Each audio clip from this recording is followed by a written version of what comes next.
Right here in Newtown this morning, Amy Robach, 20 families dealing with a loss that is impossible to imagine, the loss of a little child. And you spoke to one family who also inspired you.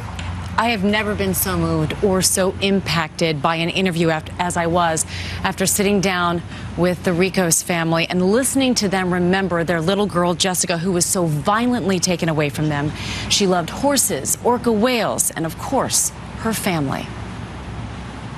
Richard and Krista Ricos say that talking about their Jessica brings tiny moments of comfort. And she was a ball of fire. She ruled the roost. Our little CEO, we called her. You know, she was the boss. When the call came on Friday morning that Sandy Hook Elementary was on lockdown, Krista Ricos rushed through the town where she and her husband were both raised. And as I was running, I kept thinking, I'm coming for you, honey, I'm coming. And I got to the firehouse. We had no idea at that point. We thought, okay, we're just waiting. The reports are that one or two people may have been injured. I walked around the firehouse. It's like, maybe she's in there. Maybe she's there. Yeah, I must have done 100 laps. I knew exactly what she was wearing. I knew I was going to see her little ponytail come around the corner and her jacket and her black glittery Uggs that she had on that morning. And I knew I was going to see her, and I didn't. There was still hope that because the children were hiding. They finally, around 1:15, asked everybody to sit down, and they said that it was a tragic day in Newtown today, and 20 children were killed. And they still didn't tell me my little girl was gone. There was so much panic and confusion when that announcement was made. The life was just sucked out of everyone in the room.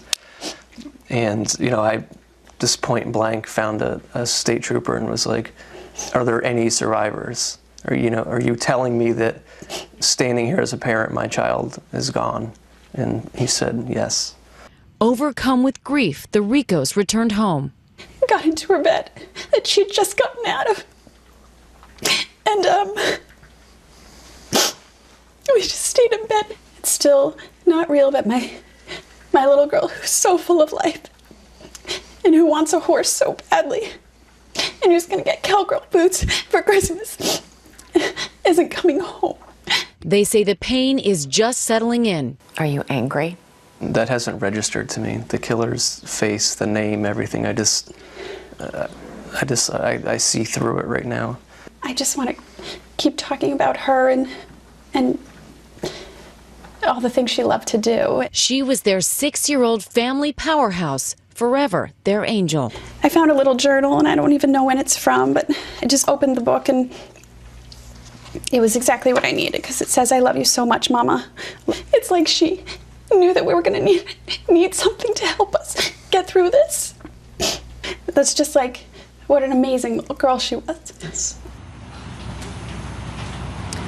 Jessica was just 6 years old, and her funeral is tomorrow. And I wanted to share a behind-the-scenes story because before this interview began, we were looking at baby pictures of Jessica with the family.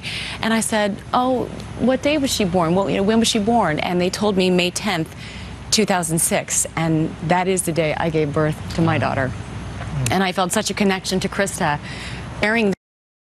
Gave birth on the same day, and now her daughter was never coming home. And the impact of it was I felt it right here. And you could see it in their face, but to remember her and to be able to share her story with the country, let's hope that helps. And it's important to them and to all the victims' families that their stories are heard.